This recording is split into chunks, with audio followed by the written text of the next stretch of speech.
Oh, that is a new flavor. Don't know if I like it, but whatever. Hello everyone, welcome back to my channel. Great to have you here today. I am so excited for today's video. I love watching these videos. If you cannot see, well, you clicked on this, you know the title, right? We are doing a mid-year statistics review of all of my reading stats for this year. I love watching these videos. I love looking at numbers. I was a big math nerd when I was little. I think it's so interesting and so fun and a very good way to reflect on how you are reading for the year and ways to know how to make changes going forward, which I already know I need to because I already looked at them and I know.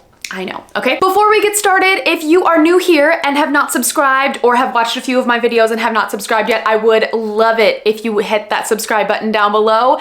Thank you so much for being here. I really appreciate every single one of you watching this video. So the way that I track my reading is, number one, I do it through Goodreads, and then number two, I use Allie from Hardback Hoarders reading statistics Excel spreadsheet. She is a goddess. Like, I cannot thank her enough. If you don't know what I'm talking about, I'm going to leave her channel link down below, and then also the link to her video for the 2022 spreadsheet. Every year I use this.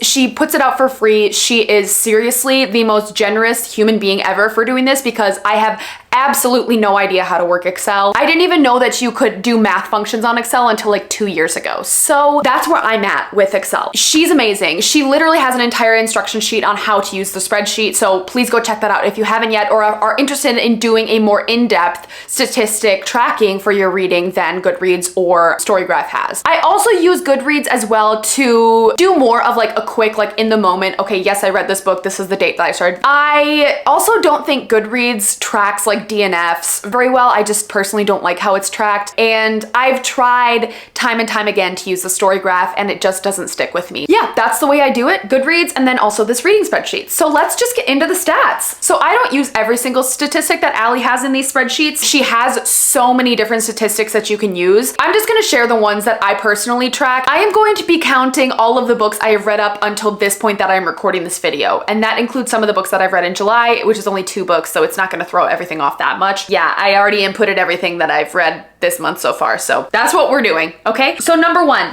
let's just start off with the totals category. I have read a total of 25 books so far this year, which honestly, I think I'm gonna hit that 50 books. My reading goal is 40 and I'm at 63% already read. I do count DNFs. If it's like a genuine DNF, like a book that I like actually tried to read and then I DNF'd it, I do count those as well. So I've read a total of 9,780 pages this year. I do believe this is more than I was at last year, which I'm very pleased about. I'm fine with it. You know, some people read that in 1 month, but not great, not terrible. Right along in the middle. I've listened to a total of 92 hours of audio. That includes books that I've completely listened to on audio, and then I usually try and estimate if I'm doing a book half audio, half physical reading. I try and estimate how much I've actually listened to in a book, so I include that in those hours. I feel like I could go up in my audio hours, but sometimes I zone out when I'm listening to audiobooks and then I end up having to go back and read it all over again. A new tactic that I have been trying is trying to listen and read, and I feel like it's a very immersive experience. Would recommend. The next two categories, books acquired and library checkouts, I don't track, so those numbers are not accurate at all. And then books read 25, like I've said before, I've had a total of 2 rereads. So thinking about that, overall, I'm pretty pleased with it. I'm really hoping I'm gonna hit my secret goal of 50. I think I can do it because last year I think I only read like 34 books and that was difficult. I do think this statistic is pretty interesting. Average days to finish a book, 11 days. I wish it was sooner. I wish I was quicker, but I have a ton going on in my life at all times. It's better than last year, okay? Last year's stats, average days to finish a book was 28, so I'm doing better than I did last year. That's awesome. So next graph we're gonna be looking at is number of books versus the month that I've read them. Honestly, it's quite all over the place. I started the year off pretty slow, I gotta tell you, but April, we hit a peak. All thanks to Magical Readathon. And then I've kind of been teetering downwards since then. Hopefully July I'm gonna be a little bit upwards towards April again, which was 7 books in 1 month, which is so great for me. Like that is very, very good for me. But hopefully I can make that graph a little bit going the other direction soon. Next we have percentage of audio, ebook, and physical. So I'm pretty surprised with this graph right here. So we have 80% physical reads. I've only read 1 ebook this year at 4%, and then audio, I've listened to 4 audiobooks in total. This statistic is looking at what I read most of. So if I listened to a book on audio and read it physically, if I read more of the book physically, I will count it in physical. I wish they had a combined option, and I probably could make that my own option, but I just am too lazy to do that. So I am quite a physical reader. I do like to actually sit down and turn the pages of a book. I feel like I absorb the book a lot more, and I don't know, I'm just the type of person who I need to like physically process every single sentence and like formulate the picture in my mind of what is exactly happening. And sometimes I lose that a little bit with audio. So I'm not surprised about that. Maybe it's a sign that I should up my audio. I don't know, but at the same time, I enjoy reading books physically. So pretty interesting stat for me to see. Next. Statistic is audience. I have read 16 adult books, about 64%. Children's, read 0 children's books. I don't really read children's books. I don't have children, so I'm not surprised about that. Middle grade, I have 1. I would like to up that maybe by the end of the year. New adult, I have 3, which I feel like new adult is a genre that I am really starting to get into. I'm actually wondering if that's going to expand as the year goes on, because I feel like I have a lot of books on my TBR that are new adult. And then I have 5 YA, which is very surprising because I'm not a YA reader, but I think this has to do with I have 3 Heartstopper volumes in that YA category, and maybe that's swaying it a little bit. But I'm normally not the biggest YA reader. I am very much an adult reader just in general. So this is exactly what I expected for that statistic. Next, we have own voices. And here is where I feel I need to make some changes in my reading life going forward. Own voices, I've only read 1 book that is own voices this year, and that really hurts my soul. I want to read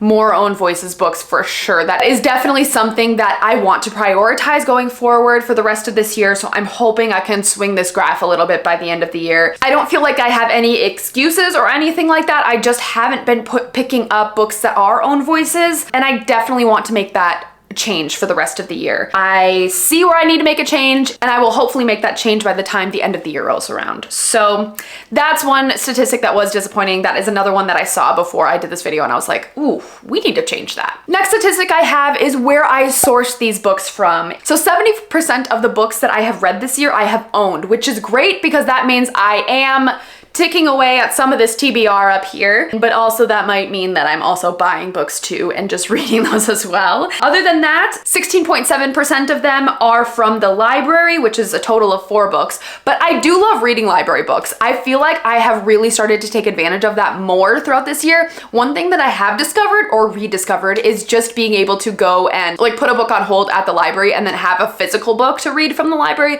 rather than just using Libby. You know, I am pretty pleased with my Audible is not super high, which I'm okay with. I know that there are a few books on here that I do a combination of physically reading and listening to audio, so that might be a little bit skewed, and I put them in owned rather than putting them in the Audible category. Other little statistics I have here, I have 1 book of the month, which, wow girl, we need to read more of my book of the month books, but they just don't call my name sometimes, so I just don't pick them up. And I have 1 that I have gifted as well, so not super diverse in where I source my books from, but honestly that's okay because I want to be ticking away at this TBR. I do not track whether or not the book is traditionally or self-published. To be honest with you, I have a really hard time figuring out if a book is traditionally self-published or indie published. If anyone has a good way of figuring this out, I would really, really love letting me know in the comments because I've tried to track this before, but honestly, I just don't know. Next statistic I have here is series stats. I've read 0 companion novels Not surprised about that. I am a series reader, but I'm not like the biggest series reader. So this is actually pretty reflective of my reading taste as a whole, I feel like. I have 64% are standalones. Not surprised about that at all. So I've read 16 standalones and I've read 9 that are part of a series, which I feel like is actually more than I usually read. I feel like since I've gotten into Throne of Glass and all of that kind of stuff, now my series reading is starting to go up. But I feel like traditionally I tend to enjoy standalone books. All right, moving on here. We are getting to star ratings. This I feel like is one of my favorite statistics to look at. So if you look at the pie chart, over half the books that I'm reading are over 5 star or 4 stars, which is exactly what I want to be doing. That statistic really shows that I am picking books that I actually want to be reading and actually enjoying. So like, go me on like figuring out my reading taste a little bit better, you know? I feel like I've been having a better reading year so far, in the last few months, but at the beginning of the year, I feel like I was giving out like 2 stars, 3 stars. Like it was not a great time for me. So I've read a total of 6 5-star books, which is my biggest category on the pie chart. 24% is at 5-star, which is amazing. That's what I want to be reading. I want to be reading books that are 5 stars. So that's great. I have 3 books that are 4.5 stars. I have 5 books that are 4 stars. I have 3 books that are 3.5 stars, 0 3 stars, which is very interesting. I thought I gave out more 3 stars, but apparently I don't. I have 1 book that is 2.5 stars, 1 book that was 2 stars, 0 1.5, and 0 1 stars. So actually that's great. I would not like to be reading 1-star books, so I'm very pleased about that. I feel like I've had a change in my reading life recently. I did 3 books that were not rated, which is totaling 12%, and then 3 books that I DNF'd, which is another 12%. So that's about a quarter of the books that I've read this year that I either haven't rated or I've DNF'd. The not rated books I know are memoirs because I don't really like to rate memoirs. I don't feel like it is, I don't know, I just like don't want to be rating someone's personal experience. It just like doesn't, that's just not what I want to do. But then as far as DNFs go, I feel like, okay, I know it's only 3 DNFs, but I feel like I have been trying to be more proactive about DNFing a book if I don't like a book. Like if I go back to my 2021, I have 0 DNFs. At least I am making progress in that way, that I'm like trying to be proactive about, if I don't like this book, I'm not gonna make myself suffer through it. I'm just gonna put it away and then find a book that I actually want to read and I'm actually enjoying reading. So I'm trying to get better about DNFing. It's a work in progress. Actually pretty pleased with this chart. Like I said, the fact that over half of the books that I'm reading are over 4 stars, giving myself a pat on the back. Way to go. Oh, I didn't even see the statistic. My average rating is 4.13, which is great. So like wow.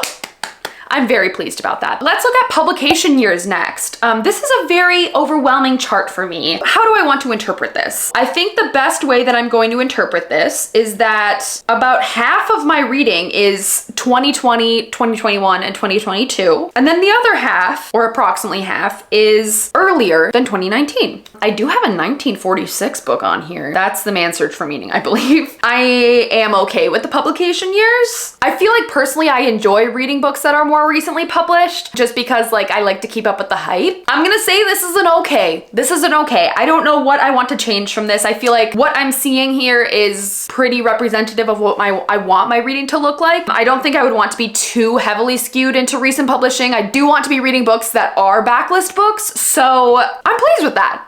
I want to continue doing that going forward. Next up, we are looking at is genres read, which I think is a very interesting statistic for me to see. To be honest with you, when I looked at this stat before, I was like, wow, I didn't think I was reading that much fantasy. Or at least I know how I want to change this going forward. You can track subgenres on this spreadsheet, which you basically just type in, but I don't really track those because not all of them I feel like have subgenres. I'm only tracking main genre. We have 8 books that are fantasy, which is my highest category. Okay, let me look back at my 2021. Fantasy was again my highest category. I had 1/3 of the books that I read last year were fantasy, and I have just over 1/3 of the books that I'm reading right now are fantasy. I have a feeling that is probably gonna say pretty much the same throughout the rest of the year. I tend to read mostly fantasy books.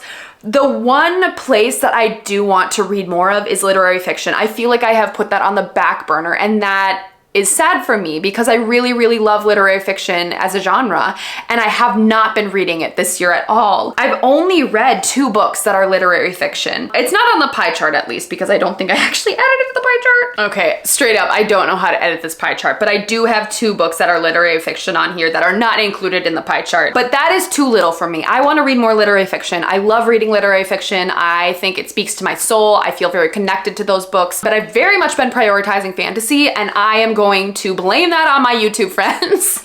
As much as I love them, they love fantasy romance, and I cannot miss out on the hype. So I have been reading a lot more fantasy to understand what is going on in the booktube world. And to be honest, I'm not mad about that. I honestly am really, really enjoying myself reading more and more fantasy or fantasy romance. I feel like that is something that I want to get more into.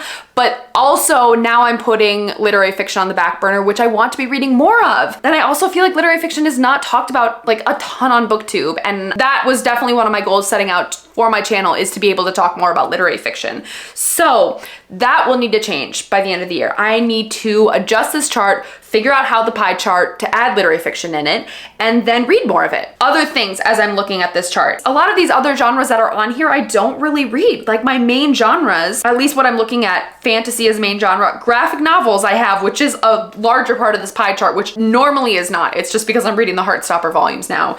Going forward, you will probably not see a ton of graphic novels on here. I do have 3 historical, 1 horror, which I already talked about, 1 mystery, which reflective of my reading, I don't read a ton of mystery novels, 2 nonfiction, 1 thriller, 1 sci-fi, which also I want to read more sci-fi, 3 romance, which is quite different. But I feel like I am entering a fantasy romance era, so that number might go up by the end of the year. My takeaway, I need to read more literary fiction. I mean, it's okay, but we can improve. We can improve the statistics, at least to reflect my reading goals. All right, next we have author stats. There are a few things in here that I do not track. Like I don't track author identity because I feel like sometimes it can be difficult to discern someone's identity. I mean, sometimes I try and look them up on Wikipedia pages, but a lot of the Wikipedia pages are not very revealing of that, so I don't generally track author identity. Also, I don't want to get it wrong, so that's something that I'm not tracking.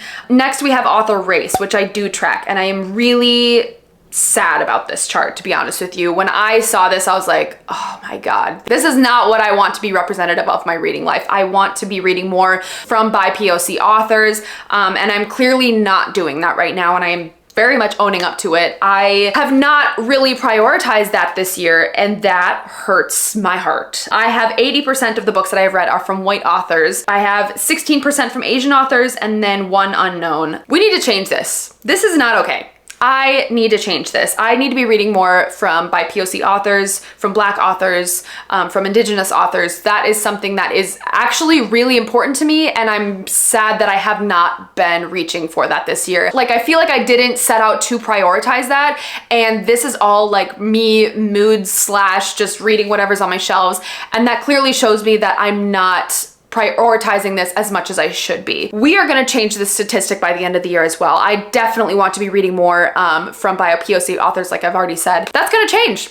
That is gonna change. I'm owning up to this. I am disappointed in myself for this, and we are changing that by the end of the year. So that is my goal. Next author stat we have here is just like author status. Like, have I read this author before? Are they a debut, or is it like a new to me author? So I've read 2 debut books this year. I have read 14 books that I have read from an author previously, which consists most of what my reading has been. Over half of them have been authors that I've read from before. And then I have 9 books that I read of authors that are new to me. Again, I want to be changing this chart, because if you clearly saw from my last one, I am reading a lot of white authors, and a lot of those authors are authors that I have read from before. I need to diversify my reading taste. I need to read from new authors and authors that are new to me, and hopefully that will help me find other authors and genres that I enjoy and other books or series that I will enjoy.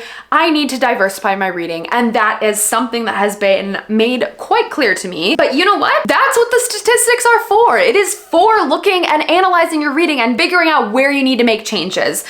So I'm really happy that I actually sat down and did a deep dive into this. This has been quite eye-opening for me. All right, so that wraps up the entirety of my mid-year reading statistics. I really hope you enjoyed this video. I think it was very, very good for me to sit down and look at all of this. I feel like I know where I need to make changes going forward. I know where I am happy with my reading. Like I said, if you are interested in this reading spreadsheet, please check out Allie's video and her channel. I highly, highly recommend. This has been literally one of the best reading tools I have to track my reading, and I 100% would recommend to literally everyone if you are interested in stats like this. I hope you enjoyed this video. Please give me a thumbs up if you did. I will see you guys next time. Bye!